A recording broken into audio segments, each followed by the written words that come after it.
Henny's wheelbase stretch is well underway.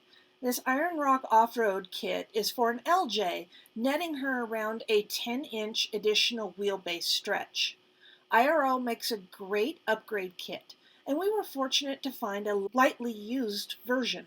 Kenneth and Roy are taking the time to reset the control arms to stock lengths as defined on the install instructions found on IRO's website. This minimizes issues later in the install and can be a useful step for those also buying used control arms. Getting ready to put the control arms into the back end of this. The rear lower control arm should be a 47 5/8 length.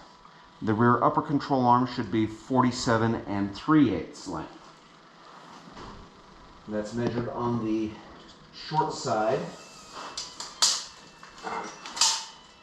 There we go. So I am at the front edge of the bolt. Front edge of the bolt, right, 45 1/2, 5/8. 45 5/8? Yeah. So we are we're short by a full inch. Yeah. Okay, so we just need to thread these out.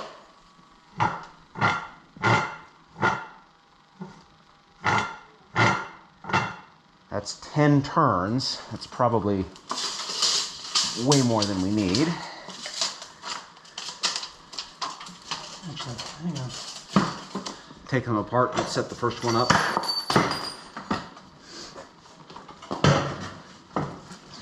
This stuff's turning around.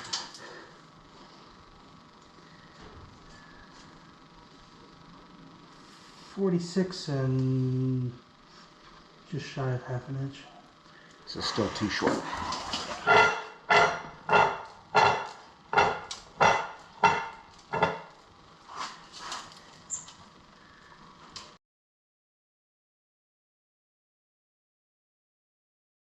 Okay, so now we've set the length of these upper control arms. We want to install them. They go into this bracket here with the bolt coming up from the bottom, nut on the top.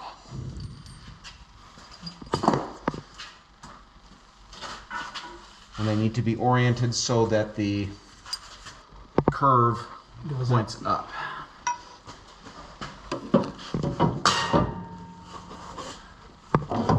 Don't mind me, I'm just dropping things.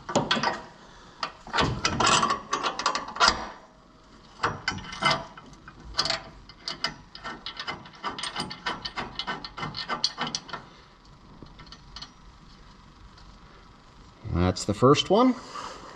Okay.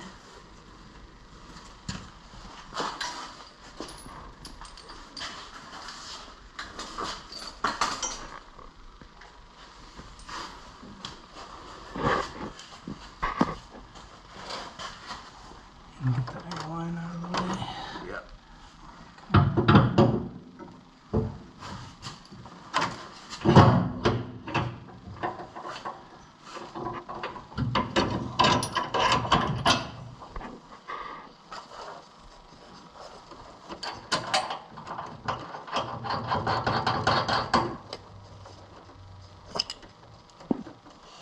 And that's the second one. And that's where they end up. Ish. That will be the... That's bump stop probably. Yep. That's probably getting to be full bump or possibly just a little bit. That's probably full bump. Yeah.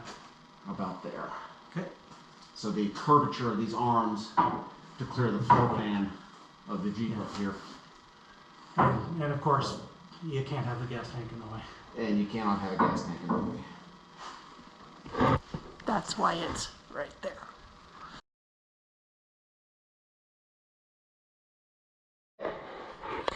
So we orient this so that the bend is to push the axle in down and out. That gives more clearance for the control arm when it's in use. Joint end goes to the body.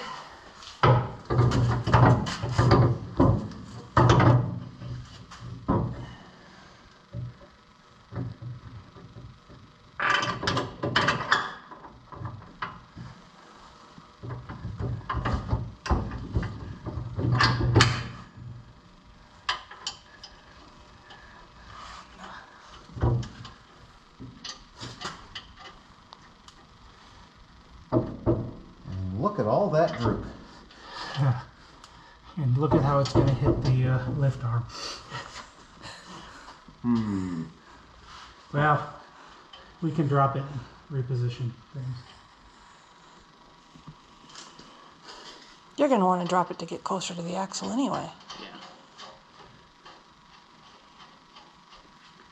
So setting up the jack stands and Might be setting a it more down. critical thing, because yeah. Okay. Now that we have this nice back half kit, we can put tall jack stands back here, way out of the way of the axle. way out of the way of the axle. Yeah. Except that the axle's moving backwards. Well, but a jack stand back here on the bumper, Yeah. we have plenty of room to set the axle. Yeah. So yeah, Okay. we'll have to drop this without the arm. And yeah, look at that droop. Falls straight down. Yeah.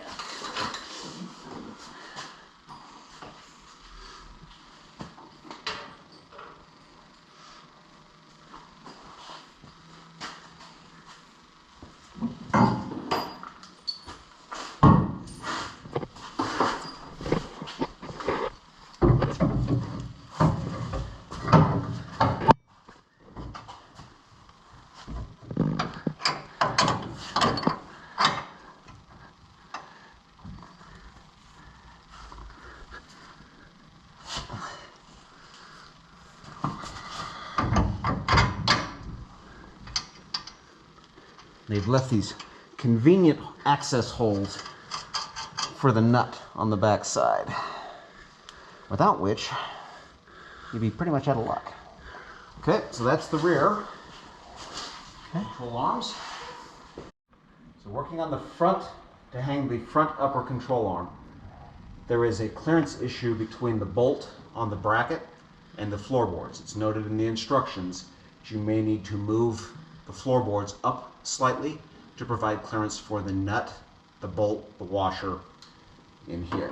So this is just a big pry bar, giving it a push. And it will definitely move.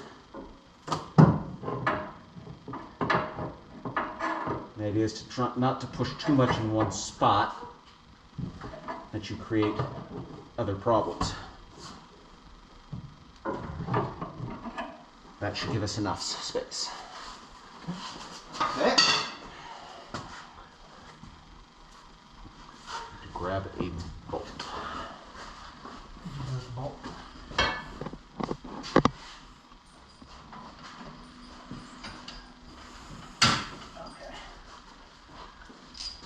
And the location of these probably matters for final fitment, but we're just doing initial. So Yeah, we will reroute.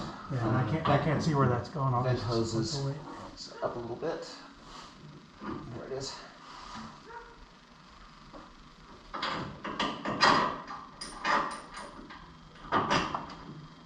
Okay. Oh, just the nut right now.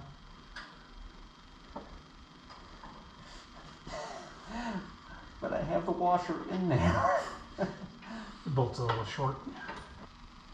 Yeah, it's in there. It's not good enough for initial fitment. Yeah. And you want to talk about why we're doing the 3-link on this side and show the exhaust in the way? Yep. So the way this kit sets up, it's a 3-link system. Normally with a Dana 44, Dana 30 Jeep axle, you have a big cast bracket here, and this is by far the strongest bracket on those axles. With this Dana 60, this is coming into our truss. We actually have the choice of using either bracket, and we could hang the 3-link on this side. However, we have an exhaust manifold, exhaust pipe that's right here at the same space, and there just isn't enough space without doing a custom exhaust to try to bring this in a lot closer to make that work. So we're going to go with it in the standard or the default location here on the driver's side.